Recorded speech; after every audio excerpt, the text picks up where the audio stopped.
வணக்கம். இது நியூஸ் 18 தமிழ்நாடு செய்திகளை தொகுத்து வழங்குவதற்காக நான் பாலவேல் சக்கரவர்த்தி. செய்திகளை விரிவாக பார்ப்பதற்கு முன்னர் முதலில் தலைப்புச் செய்திகளை பார்க்கலாம். முன்னாள் அமைச்சர் விஜயபாஸ்கர் மீதான சொத்து குவிப்பு வழக்கில் குற்றப்பத்திரிகை நகல் கேட்கும் அமலாக்கத்துறை.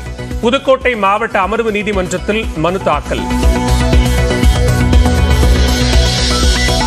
மக்களவைத் தேர்தல் குறித்து அனைத்து கட்சி பிரதிநிதிகளுடன் தலைமை தேர்தல் அதிகாரி சத்யபிரதா சாஹூ ஆலோசனை. தேர்தல் பரப்புரையின் போது அரசியல் கட்சிகள் பின்பற்ற வேண்டிய நடைமுறைகள் குறித்து அறிவுரை.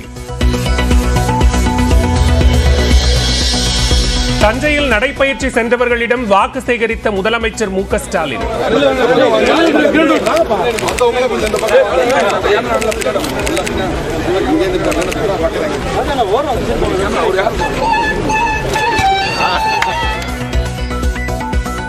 மார்க்கெட் பகுதிக்கு சென்று திமுக வேட்பாளருக்கு ஆதரவு திரட்டியதுடன் அங்குள்ள கடையில் தேநீர் குடித்தார்.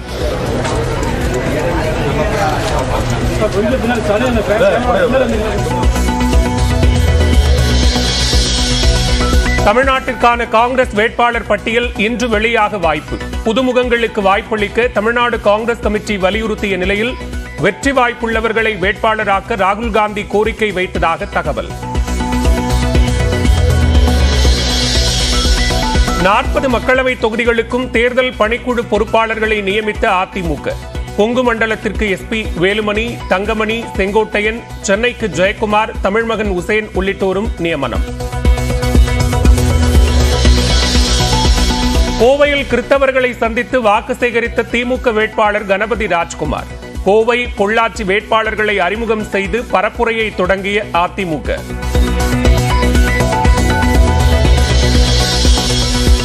அதிமுக ஆதரவு இல்லாமலேயே நெல்லை மக்களவை தொகுதியில் வெற்றி பெறுவேன்.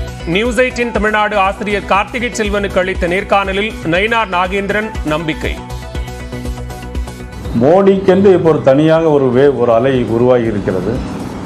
நிச்சயமாக இதெல்லாம் எனக்கு வெற்றி வாய்ப்புக்கு பயன்படும் என்று நான் நம்புகிறேன். நாமக்கல் மாவட்டம் ராசிபுரம் அருகே உரிய ஆவணங்களின்றி கொண்டு சென்ற 29 கிலோ தங்க நகைகள் பறிமுதல். 6 கோடியே 20 லட்சம் ரூபாய் மதிப்புள்ள நகைகளை வட்டாட்சியர் அலுவலகத்தில் ஒப்படைத்த தேர்தல் பறக்கும் படை. தமிழ்நாட்டில் 5 நாட்களுக்கு வெப்பத்தின் அளவு இயல்பை விட 3 டிகிரி செல்சியஸ் வரை அதிகரிக்கும். இன்றும் நாளையும் வெப்பத்துடன் ஈரப்பதமும் இருக்கும் என்பதால் அசௌகரியம் ஏற்படலாம் என வானிலை ஆய்வு மையம் எச்சரிக்கை.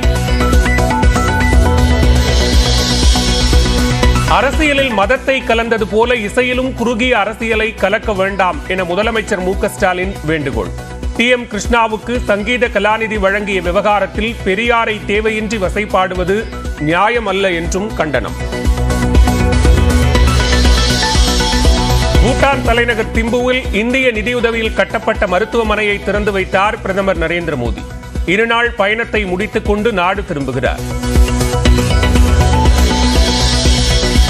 சென்னை சேலையூர் காவல் உதவி ஆய்வாளர் ஜான் செல்வராஜ் வங்கதேச எல்லையில் கைது. சட்டவிரோதமாக எல்லையை கடக்க முயன்றதாக வங்கதேச ராணுவம் நடவடிக்கை. கேரள மாநிலம் ஆராட்டுப்புழாவில் நடந்த கோயில் திருவிழாவில் 2 யானைகள் மோதிக்கொண்டதால் பரபரப்பு. அலறியடித்துக் கொண்டு ஓட்டம் பிடித்த பக்தர்கள்.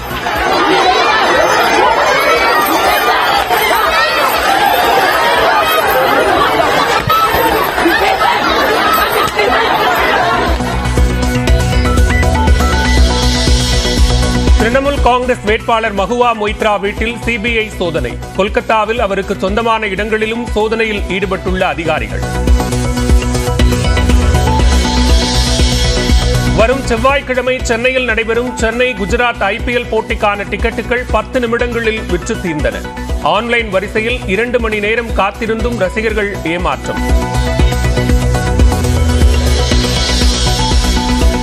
IPL கிரிக்கெட்டில் பகல் 3:30 மணிக்கு டெல்லி பஞ்சாப் அணிகள் பல பரீட்சை. இரவு 7:30 மணிக்கு தொடங்கும் போட்டியில் கொல்கத்தா ஐதராபாத் அணிகள் மோதல். ரஷ்ய தலைநகர் மாஸ்கோவில் உள்ள இசையரங்கில் துப்பாக்கிச் சூடு. 5 பேர் நடத்திய தாக்குதலில் பலி எண்ணிக்கை 80 உயர்வு.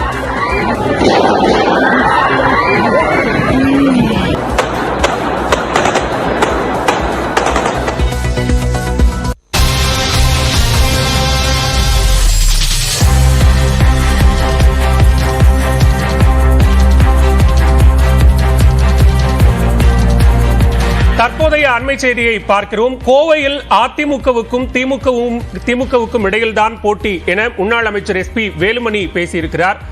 வேட்பாளர்கள் அறிமுக கூட்டத்தில் தற்போது முன்னாள் அமைச்சர் SP வேலுமணி இந்த கருத்தை தெரிவித்திருக்கிறார். கோவையில் அதிமுகவுக்கும் திமுகவுக்கும் இடையில்தான் போட்டி என அவர் பேசியிருக்கிறார்.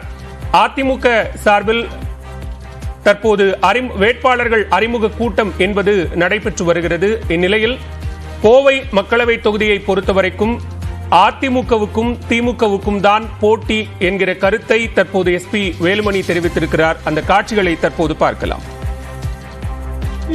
திமுக தான், அதெல்லாம் மாற்றுக்கத்தில் எல்லாம் நல்லா விவரமானது தெரியும். பாரதிய ஜனதா கட்சி உங்களுக்கு தெரியும் என்ன பர்சன்டேஜ் ஓட்டு இருக்கிறவங்க 4% ஓட்டு. சரி, இன்னும் அவங்க இன்னைக்கு அந்த கூட சேர்ந்த கூட்டணி கட்சி இங்க யாராவது இருக்காங்களா? அந்த கட்சி கூட்டணி சேர்ந்து பாமக ஓட்டு இருக்குதா? ஓட்டு இருக்குதா? கம்யூனிஸ்ட் கட்சி இங்க இருக்குதா? இருக்குதா? காங்கிரஸ் கட்சி சொல்லுங்க. அவங்க ஒரு பொருள் திமுக இருக்கக்கூடிய அந்த கட்சி கூட்டணி கட்சியும் இல்ல, இன்னைக்கு இருக்கக்கூடிய பாமகவும் இல்ல, பாரதிய கட்சி கூட்டணி. ஆகவே இன்னைக்கு ஒவ்வொரு கட்சிக்கும் கூட்டணி நம்ம எடுக்கக்கூடாது. கூட்டணி எப்படி தெரியும், ஆனால் இன்றைக்கு பாமக இல்ல. சரி, அவங்க இருக்கிற அண்ணன் GK கட்சி இங்க இருக்கா? அடுத்து யார் கூட்டணி? சரத்குமார். ஆகவே இன்றைக்கு அந்த கட்சி நான் என்ன சொன்னேன், 4%. சரி, நீங்க சொல்ற மாதிரியே அவங்க பயங்கரமா வளர்ந்துட்டாங்க. எவ்வளவு? சரி, இன்னும் போட்டுங்க, ஒரு 5% போட்டுங்க, ஒரு 6% கூட போட்டுங்க, 10% இல்லையா? 10% ஓட்டு வாங்க. ஜெயிக்க முடியுமா? ஜெயிக்க முடியுமா? அதிமுக எப்பேற்பட்ட கட்சி, எப்பேற்பட்ட கட்சி? அதிமுக உலகத்திலே 7வது கட்சி, இந்தியாவில் பெரிய கட்சி. புரட்சித்தலைவர் MGR அவர்கள் 17 லட்சம் உறுப்பினர்கள் உருவாக்குறாங்க. புரட்சி அம்மா அவர்கள் 1.5 கோடி தொண்டர்களை உருவாக்குறாங்க. எடப்பாடி அவர்கள் 2 கோடி உறுப்பினர் உருவாக்கி காமிச்சிருக்காரு.